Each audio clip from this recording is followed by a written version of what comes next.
짧지 않은 말씀을 한 목소리로 같이 읽어주시느라고 너무 고생 많으셨고 감사합니다. 죄송합니다. 시작하면서부터 제가 성도님들한테 신뢰를 범하고 시작을 합니다. 시대가 많이 바뀌었습니다. 세대들이 많이 달라졌다라고 이야기합니다. 그러다 보니까 이 다양한 생각들과 다양한 가치관들이 굉장히 혼잡해지기 시작했습니다. 더군다나 다양한 매체들을 통해서 이 분간할 수 없는 수많은 정보들이 쏟아지기 시작하면서 요즘 시대에 어떤 것이 옳은가, 어떤 것이 그른가라고 명확하게 결정하기 어려운 시기가 온 것 같습니다. 많은 사람들이 이 문제를 가지고 세대 간의 갈등들을 이야기하기도 하죠. 최근에 제가 유튜브를 통해서 소위 이 MZ 세대라고 말하는 이 청년들과 이제 취업을 한 청년들이죠.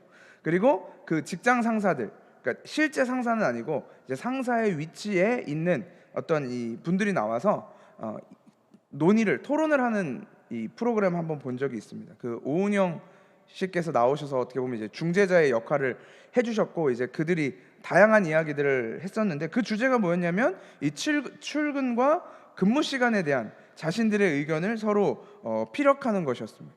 9시에 출근이면 9시까지 오는 게 지각이냐 아니냐, 이제 이런 논쟁을 하는 것이었습니다. 뭐 젊은 쪽의 사람들은 출근 시간이 9시까지였으니 9시까지 오는 건 지각이 아니다라는 이제 입장을 이야기했고, 이제 좀 나이가 있으신 그리고 더 고용주의 입장에 있는 분들은 9시까지 출근이면 최소한 5분 전에는 와서 근무를 할 수 있는 준비를 해놓는 것이 출근이다, 이제 이런 걸로 이제 서로 피 튀기는 토론을 했습니다. 근데 요즘 시대에는 사실은 네가 맞아, 네가 틀렸어라고 하기 굉장히 애매한 시대가 돼버렸거든요. 그렇게 결정을 해줘 버리면 독단적이다, 아니면 너무 배타적이다라는 이야기를 들을 수밖에 없는 시대가 되어버린 것이죠. 그래서 그 프로그램 안에서도 제가 끝까지 보지는 않고 그거 잠깐 봤는데, 잘 조율해가는 과정을 보여주면서 일단 저는 거기서 시청을 멈췄습니다. 저도 이제 제가 성도님들 앞에서 이런 얘기를 하기가 굉장히 죄송스럽지만, 저도 이제 나이가 한 살 한 살 먹어가면서 저보다 훨씬 더 어린 친구들이랑 이제 이야기를 하다 보면 저도 슬슬 나이가 들었구나라는 생각을 하게 될 때가 많습니다. 겨우 몇 살 차이밖에 나지 않는데도 이런 걸 저렇게 생각할 수도 있는 거구나, 내가 잘못 생각하고 있다라고 생각할 수도 있겠구나라는 생각을 저도 조금씩 하게 됩니다. 이 세대 간의 차이는, 이 인식의 차이는 점점 달라지고 있고 기준도 점점 다양해지고, 그러다 보니까 이 갈등을 해결하기 위해서 더 많은 노력과 더 많은 에너지가 필요한 시대가 돼버렸습니다. 그런 면에서 이 종교라는 것이 요즘 세대에 미치는 영향도 사실은 만만치 않습니다. 저보다 더 예전 세대부터 신앙생활을 해오신 우리 장로님들과 권사님들, 집사님들이 바라보셨던 어떤 종교에 대한 시선, 기독교에 대한 관점과 지금 이 시대에서 종교나 기독교를 바라보는 시선이 상당히 많이 달라졌다는 것을 우리는 확인할 수 있습니다. 저도 저희 부모님이나 저희 조부모님을 통해 들었던 소위 한국 기독교의 전성기라고 불리던 그 시기에는, 그 시기의 이야기들을 들으면 현재랑 비교해 봤을 때 믿기지가 않습니다. 교회가 가지고 있는 이미지, 교회에 다닌다라고 했을 때 가지는 이미지, 교회 목사라고 했을 때 가지는 어떤 이런 이미지, 장로라고 했을 때, 권사라고 했을 때 가지는 어떤 그때 당시의 이미지와 지금의 이 인식은 너무나도 달라졌습니다. 마치 소설 속의 이야기를 듣는 것처럼 느껴질 정도로 너무나 다른 세대가 되어버린 것이죠. 그만큼 현재 이 종교, 기독교를 바라보는 젊은 층들의, 그리고 이 시대적 흐름이 많이 달라졌습니다. 지금은 누군가가 가서 나랑 같이 교회 가자, 나랑 같이 예배드리러 가자라는 말을 꺼내지 않아도 나 교회 다녀, 나 그리스도인이야, 난 하나님을 믿는 사람이야 라고 말하는 것조차도 몇몇 극단적인 사람들로부터는 혐오적인 시선을 받아내야 하는 그런 시기가 오기도 했습니다. 그렇게 몇몇 극단적인 이 안티 기독교인들의 이야기를 들어보면 왜 그렇게 종교에 대해서, 그리고 특히 기독교에 대해서 안 좋게 생각하고 불만을 이야기하냐라고 했을 때, 기독교는 종종 너무 독단적이다, 배타적이다, 이기적이다라는 이야기를 합니다. 폐쇄적이고 너희만 잘났다라고 소위 이야기한다라는 이야기를 적지 않게 들어왔다는 것이죠. 세상에는 많은 종교가 있고, 그리고 그 종교를 가지고 있는 사람마다 각자의 신념과 가치가 있습니다. 각 종교라고 불리는 것들에도 그 종교에 해당하는 정경들이 있습니다. 뭐 불교는 불경이 있고, 뭐 토라가 있고, 뭐 이런 이슬람 경전들이 있고, 그런 정경들이 있고, 그 종교에서도 가르침이 존재합니다. 신비롭게도 이 일반적으로 뭐 해나 달, 뭐 나무나 바위, 바다를 섬기는 그런 토속 신앙을 제외하고, 뭐 불교, 천주교, 힌두교, 이슬람교, 소위 우리가 고등 종교라고 이야기하는 이 종교들은 그 종교를 가진 자가, 그 가르침을 알고 있는 자가 어떤 궁극적인 상태에 이르는 것을 종착역으로 여기고 있다는 것이 공통 분모입니다. 나의 생각이나 정신이 일정한 경지에 도달한다든지, 아니면 나의 사후에 어떤 상태에 이른다든지, 아니면 내가 지금 살고 있는 이 다음 세상에서 뭔가 달라진다든지, 아무튼 각 종교에서 어떤 경지에 도달하면, 어떤 믿음의 수준을 넘어서면 반드시 어떤 궁극적인 상태에 도달하게 된다라는 것이죠.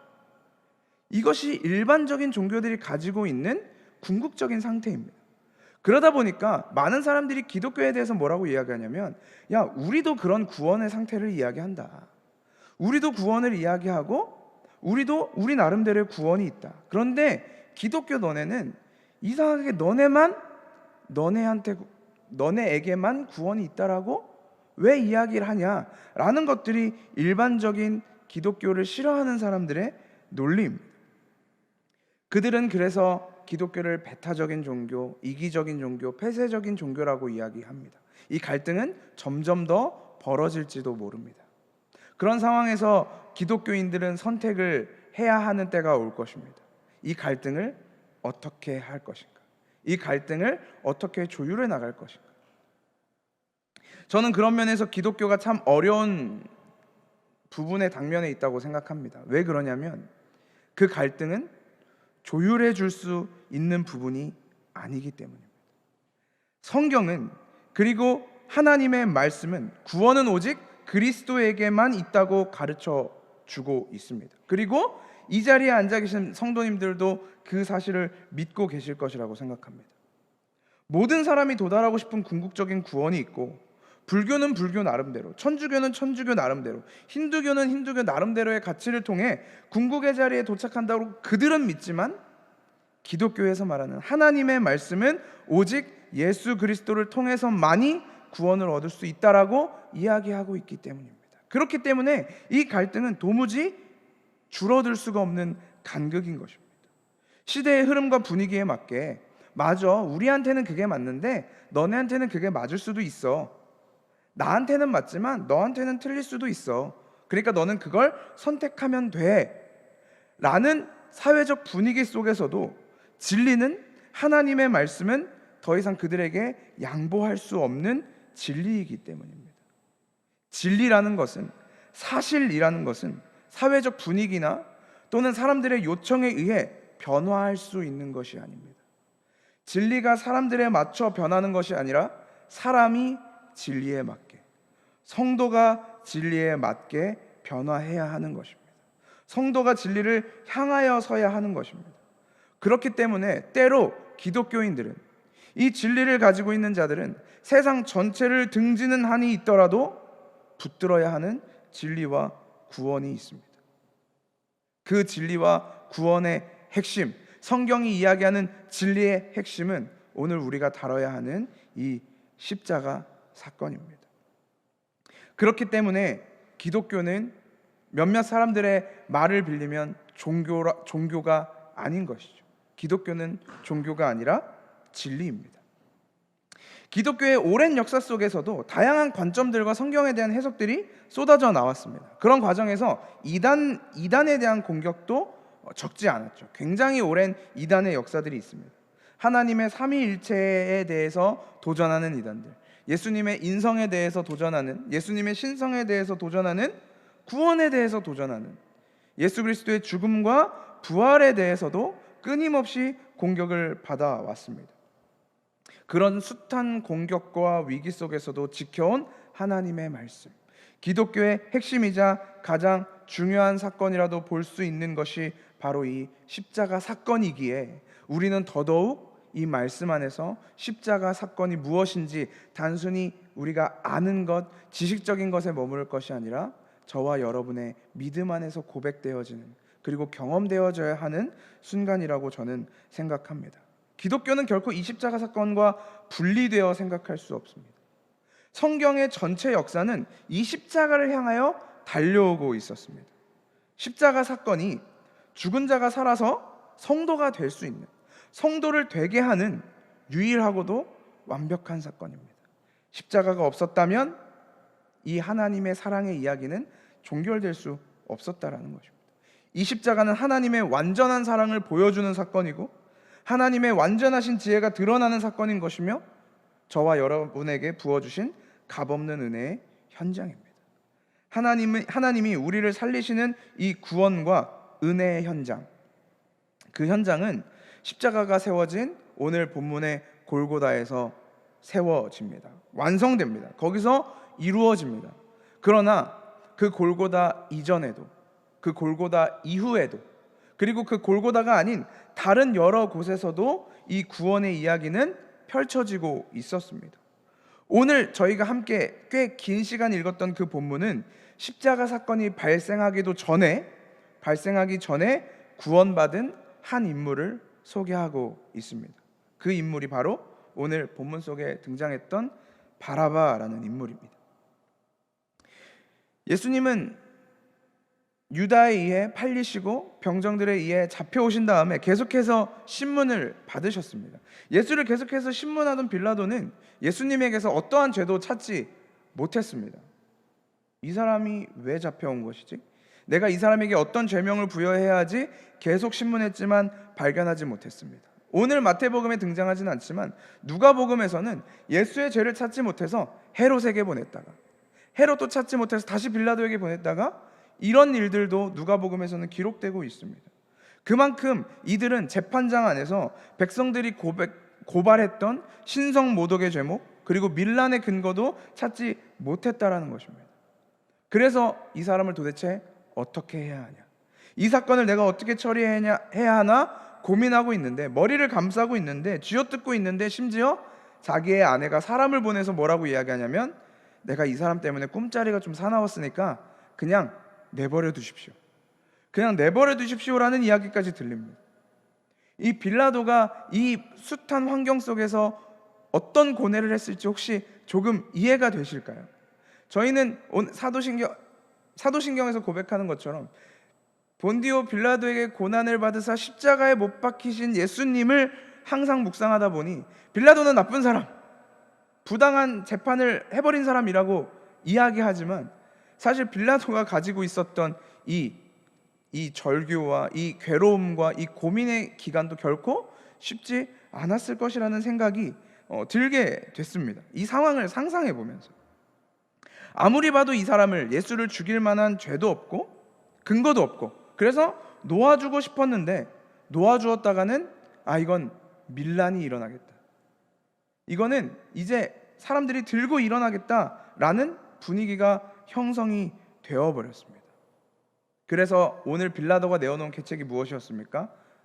한 사람을 이용하자, 죽어 마땅한 사람들에게 미움을 받고 있는 그 한 사람을 이용하자라고 그 계책으로 내어놓았던 인물이 바로 바라바입니다. 바라바가 정확하게 어떤 죄의 항목들을 지어서 그 자리에 잡혀 있었는지는 모르겠지만 마태복음 27장에서는 유명한 죄수라고 부릅니다. 유명한 죄수. 마가복음과 누가복음에서 바라바를 가리켜서 밀란을 일으키고 살인을 한 사람이라고 이야기합니다. 요한복음에서 바라바는 강도라고 설명을 하고 있습니다. 이런 것처럼 바라바는 당시 유대인들에게 있어서 이름만 대면 그 사람, 바라바, 그 인간이라고 다 알만한 죄수였고 죄인이었던 것입니다. 우리나라에도 이제 그런 분들이 몇몇 계시죠. 이름만 대면 그 사람은 무슨 죄를 지었고 뭐 어떤 사람 이렇게 아는 우리나라에도 그런 분들이 몇 분 계시지 않습니까? 그래서 그 사람의 이야기만 들으면, 그 사람의 이름만 들으면 사람들이 이를 갈고 분노를 일으킬 만한 그런 사람, 바라바가 바로 그런 존재였다라는 것입니다. 그래서 어쩌면 빌라도는 예수를 바라바와 동시에 세웠을 때 사람들이 바라바보다는 예수를 살리게 하지 않았을까라는 기대를 했는지도 모르겠습니다. 왜냐하면 예수는 빌라도가 아무리 생각해도 죄가 없는 존재였고, 바라바는 누가 봐도 죄가 있는 존재였기 때문에 아무리 예수가 싫어도, 아무리 이 사람이 미워도 바라바를 죽이고 예수를 놓아주라고 하지 않을까? 그런 생각을 했는지도 모르겠습니다. 누가복음에 보면 빌라도가 이 백성들 앞에 나가서 빌라도를 살려줄까 예수를 살려줄까 라고 했을 때 사람들이 바라바를 놓아주십시오, 바라바 바라바 이렇게 외치니까 빌라도가 도무지 이해할 수 없는 말투로 도대체 왜 그러는 거냐, 도대체 이 사람이 무슨 죄를 지었길래 너네는 심지어 바라바를 놓아주려고 하는 거냐라고 되묻는 장면까지 등장하는 걸 보면 확실히 빌라도의 인식 속에서도 바라바는 죽어 마땅한 인간이라고 생각했던 것 같습니다. 그럼에도 불구하고 백성들의 선택은 바라바였죠. 백성들 중에서 밀란을 일으키고 살인을 저지른 사람, 이름만 들으면 모든 사람들이 다 알만한 범죄를 저지른 유명한 범죄자, 빌라도조차도, 세상 재판정에 서 있는 빌라도조차도 석방시킬 가능성이 없다라고 확신했던 그 바라바가 풀려나고 예수가 잡혀 들어가시는 것입니다. 사형 선고를 받아야 했던 바라바는 그 자리에서 죄를 사면받고 예수는 그 자리에서 죄를 선고받았습니다. 바라바는 그 자리에서 살아났고 예수는 그 자리에서 사형 선고를 받았습니다. 예수가 잡혀 들어가시고 가장 먼저 살아나는 사람이 바로 바라바라는 인물인 것입니다. 그 자리에서 죄를 사면받은 바라바는 어떤 심정이었을까요? 자기 옆에 이렇게 나란히 서 있는데 자기 옆에 자신과 똑같이 잡혀 들어와서 나란히 서가지고 어떤 사람을 특별 사면시켜 줄까, 어떤 사람을 광복절 특사로 내보내 줄까라고 묻는 소위 인기 투표를 하고 있는데, 그 자리에서 자신의 이름을 연호하고 자신의 이름을 부르며 열광하는 사람들을 보면서 바라바는 어떤 생각을 했을까요? 그는 사람들의 환영과 연호하는 함성을 들으면서 어쩌면 예수를 비웃었을지도 모릅니다. 내가 이 사람은 잘 모르지만 내가 감옥에 있어서 뭐 이 사람이 얼마나 더 심각한 죄를 지었는지는 모르지만 사람들이 이런 거 보니까 내가 지은 죄 정도는 아무것도 아니구나, 사람들이 저 예수를 저렇게 죽이고 싶어 하는 걸 보니 저 인간은 나보다 더 악질이구나, 나보다 더 나쁜 놈이구나 라면서 예수를 향해서 더 악질이라며 죽어야 마땅한 사람이라고 저주를 퍼부었을지도 모릅니다. 이건 상상력을 동원해 보는 것입니다. 아니면 반대로 사형 선고를 받아야 하는 자리에서 바라바도 극적으로 이 사형을 사면받고 죄를 사면받고 자기가 이제 구원을 얻었으니 살아나게 됐으니 아무것도 상관하지 않고 그저 마냥 기뻐하고 감격했을지도 모르는 일입니다. 바라바가 결정적으로 무슨 생각을 했고 이 사건 이후로 바라바가 어떤 삶을 살았는지 성경이 소개하고 있지 않기 때문에 저는 그저 상상해 볼 뿐이지만 분명한 한 가지는 바라바는 지금 그 재판장의 자리에서 자기의 옆에 있는, 자신의 옆에 존재하는 그 예수 때문에 자기가 살아날 수 있었다라는 사실을 알고 있지 못했다라는 것입니다. 자기 옆에 서 있는 그 예수는 빌라도도 찾지 못했고 헤롯도 찾지 못했고 아무도 찾지 못했던 그 죄 때문에, 아무도 알지 못했던 그 죄 때문에 이 예수는 잡혀 들어가고 마땅히 죽었어야 할 자신은 살아난다는 것을 그는 몰랐던 것입니다. 바라바가 오늘 그 자리에서 죄를 사면받고 구원을 얻은 이유는 그를 대신하여 예수가 죄를 짊어지고 들어갔기 때문입니다. 그가 자신의 죄가 얼마나 중한 것인지, 자신의 상태가 얼마나 심각했던 것인지 알았는지 몰랐는지 우리는 알 수 없지만 그가 그것을 깨달았든 깨닫지 못했든 결과적으로 바라바는 예수 그리스도 때문에 살아난 것입니다. 우리는 어떻습니까? 예수 그리스도의 십자가 죽음을 바라보면서 저와 여러분은 어떤 생각을 가지고, 어떤 마음을 가지고, 또 어떤 감격을 가지고 십자가를 묵상하고 계십니까? 어렸을 때부터 자연스럽게 예수의 죽음과 그 예수의 죽음으로 인한 구원을 알게 되고 구원을 들어왔고, 그래서 그것을 우리가 매주 매일같이 들어왔기 때문에 혹시 그 죽음의 의미를, 우리가 다시 살아나는 구원의 의미가 혹시 점점 퇴색되어져 가고 있는 것은 아닙니까? 그저 자신의 죄가, 자신의 존재가, 자신의 상태가 어떤 상태인지도 모르고 구원받는 것을 그냥 기뻐하며 뛰어나갔던 것처럼, 혹시 우리도 예수의 죽음이 담고 있는 의미가, 예수의 저주가 담고 있는 의미가, 예수의 사망이, 예수의 십자가의 죽으심과 장사 지내심이 무슨 의미인지조차 모르고, 내가 어떤 상태인지조차 모르고 그저 구원받았다는 사실에 기뻐하고 있지는 않습니까? 혹시 지금 우리 옆에, 지금 나의 옆에 나를 대신해서 사망 선고를 받으시는 예수 그리스도가 보이고 계십니까? 사람들 앞에, 수많은 민심들 앞에 나랑 마주서서 민중들에게 둘러싸여서 사망 선고를 받으시는 그 예수가 보이고 계십니까? 한 심판관이 나와서 저와 예수를 끌고 나와서 명확하게 죄인인 나, 명확하게 죽어야 하는 나와, 그리고 모든 사람이 다 알만한 유명인, 그 유명한 죄인과 이 예수를 데리고 나와서 사람들에 의해, 그리고 심판관에 의해 제가 살아나는 것입니다. 이 불의하고 부정한 재판장에서 예수는 심판을 받고 계시는 것입니다. 그 불의하고 부정한 재판장의 현장은 오늘 저와 여러분을 위해서 준비된 재판장의 자리였습니다. 그 불의하고 부당한 재판 때문에, 그 불의하고 부당한 심판 때문에 저와 여러분은 산 것입니다. 바라바는 부정한 심판에 의해, 부당한 재판에 의해 혜택을 받은 사람이었고, 그 혜택이 고스란히 우리에게 돌아왔습니다. 부당하고 굽은 심판대에서 구원을 얻은 바라바, 살아날 가치도 없었고 사면을 받을 자격도 없었던 바라바, 죽음과 환멸만이 남아있었던 예수는 그렇게 세상 속에 존재하고 있는 바라바들을 십자가 위에서 살려내신 것입니다. 그런 의미에서 우리를 구원하시는 하나님의 심판대는 부당하고 부정합니다. 그 심판대는 너무나도 불의합니다. 하나님의 심판은 언제나 하나님이 사랑하시는 하나님의 자녀를 향하여 기울어져 있기 때문입니다. 우리는 이 땅에서 저지르고 있는, 지금도 저지르고 있는 하나님을 향한 배신과 배반, 반역과 간음에도 불구하고 하나님의 판결은 언제나 우리를 살리는 방향으로 기울어져 있습니다. 그 일이 가능하게 하신 분, 그 일을 가능하게 하신 분이 바로 예수 그리스도이며 십자가의 사건인 것입니다. 누가 봐도 불의하고 부정한 사건을 하나님은 의롭다고 이야기해 주십니다. 하나님은 이 십자가 사건을 가장 정의롭고 가장 지혜로우며 완벽하다고 말씀하십니다. 예수 그리스도 때문에, 예수 그리스도의 십자가 때문에.